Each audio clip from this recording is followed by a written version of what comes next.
The next chapter is about to begin. Join us live every Tuesday and Thursday for brand new episodes of the American Contractor Show.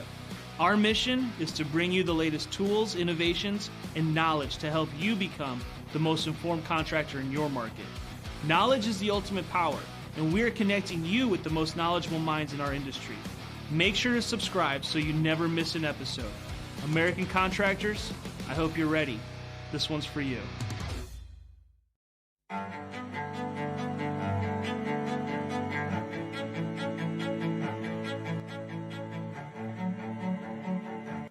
This is Larry Bache with the Merlin Law Group, helping policyholders for more than 30 years. If you have a claim or your client has a claim that needs help, please feel free to call the Merlin Law Group because we are the true policyholder advocate.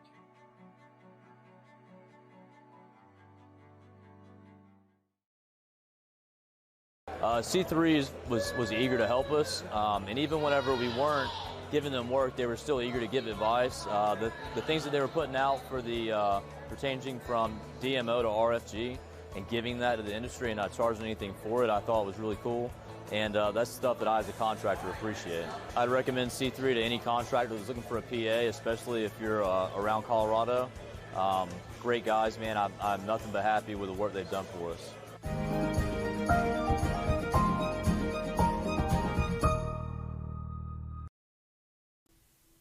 What's up, everybody? Lead meteorologist Sean Choquette here for our daily hail forecast, sponsored as always by C3 Group, Merlin Law Group, and our Summit and Balance Claims. Check them out in the description below if you haven't already, and also check out in the description below the link to voting for Hail Trace for Vendor of the Year for the Wind and Storm Awards on April 2nd. Wind and Storm's coming up pretty quick here at the last week of March into the first couple days of April. Go vote for us. That'd be fantastic if you do. And if you don't have to tell us. That's fine.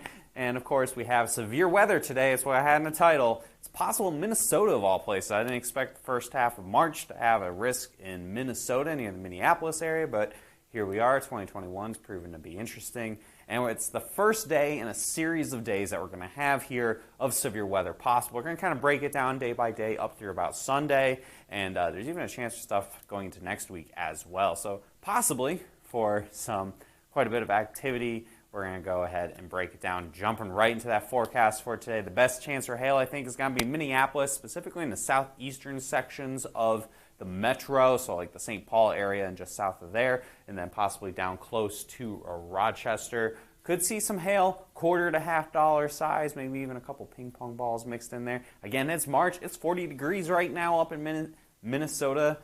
This is a cold core driven system, so basically other dynamics outside of just like large instability is what's causing this hail potential. So I got that orange area there for a moderate chance. And then further south here down towards Wichita and into Kansas City, I have low chances for hail. Recent model trends have really not been super kind to this area for this evening. And even further south in Oklahoma, we have a very strong cap in place, so basically keeping storms from forming. So don't think we're going to see too much in Oklahoma today, possibly even up towards Wichita. Your best chance for bigger hail may be north and east of Wichita, over by the Emporia area. Could see up to golf ball size hail with that, and that's going to be tonight. So well after dark, possibly closer to midnight going into the very late night hours. Kansas City, I think you might have storms forming to your south, so that may really kind of limit your chances as well, keeping you guys in a lower chance for hail. Wind forecast today, I have that moderate chance for Minneapolis because there is that chance for some tornadoes. I have 5%. The Storm Prediction Center has a 5% chance for tornadoes, and it's looking favorable to have any supercells that do form, possibly have a weak spin-up tornado with that, especially, again, southeastern sections of the Minneapolis metro, and then wind gusts all the way from Davenport to Kansas City down towards Wichita. It looks like a squall line of storms is going to form. You'll see that in future radar in just a moment with that potential for gusty winds upwards about 60 to 65 miles an hour. Here's that city forecast for Minneapolis, specifically between about 5 and 7 p.m. So right around that dinner time hour, we could see those storms moving through the area. 1.5 inch hail possible. That's your max possible size. Not going to be widespread. I think if any of these storms have hail, it's going to be a ton of hail. It's going to look like it's sleeting out there. A ton of little hail, and then getting up to the occasional stones up over those severe limits. It's at the moderate chance that you can get some quarters somewhere in the metro today. and a pretty low chance upwards of over golf ball size hail. I'd be very surprised if we saw golf balls in the Minneapolis area today. But hey, it's March. This is a part of the country you guys usually don't see a damn thing until about May. So you take what you can get, right?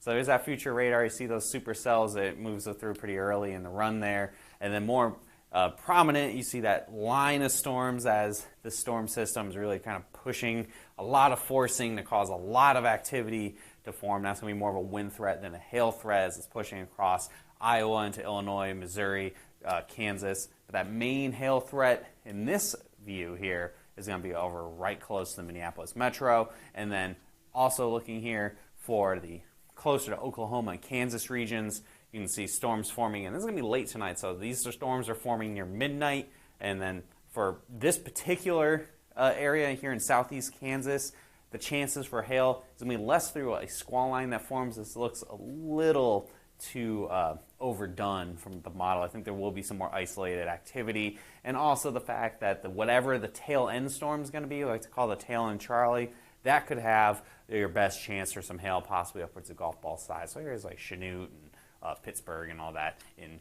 Kansas have a chance for some larger hail there if the storms form. And an outside chance you could see something pop up in Oklahoma. But again, a very strong cap, keeping everything in place, keeping it all in check. So you probably won't see too many storms here in the state of Oklahoma today.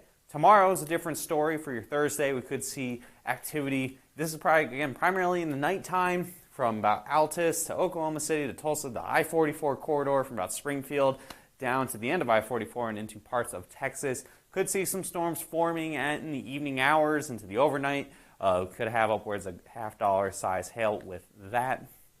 Storms are going to be fairly isolated, though, when you look at the future radar here. Once we get to it, most of the day is going to be quiet. Most of the day is going to be clear. A warm day across a good chunk of Oklahoma. And then you see those storms forming. This is near midnight. Some storms in southwestern Oklahoma quickly moving to the north and east. So basically you start near the Red River, some storms may form and kind of build their way up towards Missouri through the overnight hours. Any of those storms right now anyway looks like a $quarter to $half size. This is probably the least or the lowest risk for any real severe weather over the next few days. So beyond tomorrow, Friday, Saturday, and Sunday looks much more interesting for more widespread severe weather. You know, your hail, your wind, maybe a tornado or two. Friday is looking pretty interesting. Could see some isolated activity, some hail larger than $quarter to $half size. So you could have in Oklahoma City, possibly, but more likely further out to the west by Amarillo, Lubbock, parts of southwestern Oklahoma. And then Saturday, it shifts a little bit further east. There's some big question marks for Saturday, whether it's going to be a wind threat or a hail threat. If we can keep storms isolated, we could see some hail upwards of golf ball size. But right now, there's been some indication that we could be seeing storms more in terms of like a isolated into a line. So it really depends on where storms fire, where that dry line sets up on Saturday to see if we could see hail in Oklahoma City and Tulsa, or if it's going to be further to the west over by like Lawton or Altus, down south towards Abilene. So we're keeping a very close eye on Saturday. I think this is the best risk for a large hail in the area. And then on Sunday, this is continuing overnight into Sunday morning. That's when you could see storms in the Tulsa area and to across parts of Arkansas, almost all of Arkansas actually, southwestern Missouri, eastern Texas from Dallas points east, so pretty much I-35 east of there, all the way into Louisiana. Again, big question marks on this. Whatever happens on Saturday is going to impact us on Sunday. So if we have a line of storms roaring across the southern plains Saturday night, chances are your hail threat will be more minimized on Sunday. Large hail possible for us in Lubbock? It is possible.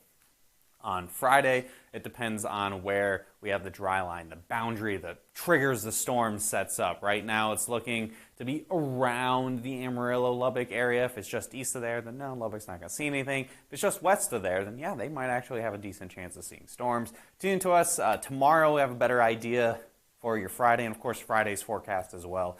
We'll really be able to pinpoint exactly where we think that's going to set up. So either way, an active pattern starting here, and I'm giving a little heads up. I don't have a graphic for it, but once we get past some moves out, we will likely see another storm system pushing in on Monday and Tuesday, and that'll be less for the southern plains and more into the southeast. So a lot to look forward to here right in the early part of March, and I think we'll be seeing that activity really kind of push through the rest of the month, possibly a little bit of a break, but then I think this is the start of possibly a pretty active storm season. So follow us here on YouTube, Facebook, Instagram, and Twitter, as always, at Hailtrace. Hit See First on Facebook. If anything goes crazy, say Minneapolis or wherever for the rest of this week, we will go do live coverage for any storms that occur. So hit See First. You don't miss out on that, since these storms do happen not at a nice scheduled time like noon. What about hail in Lawton? Yes, Lawton tomorrow or on Friday or even on Saturday. Tomorrow, Friday, and Saturday, all possible in Lawton, anywhere from quarter to golf ball size. We'll be breaking it down more as we get closer to the more significant risks for the rest of this weekend, so don't miss out. Got any other questions? Got to get ready for that storm season. It is March, and now we're getting some multiple days in a row. Even if nothing crazy happens out of this, it's still getting you on the front of your mind, hey, maybe we got to get trained up on how Hailtrace is a new Hailtrace stuff. If you're new here and you want to sign up, ask some questions, 855-334-4245. We'll happily answer any of them you got for you. info@hailtrace.com is our email. And, of course, you can visit our website for more details. You can talk to us through there as well. Hope you guys have a great rest of your Wednesday. I had to think about that for a second here. And we will see you tomorrow at 12 p.m. And if not, maybe you guys do those hail dances, and really hope we could possibly be back later for some live coverage. If not, see you again tomorrow at 12. Have a good day, everybody.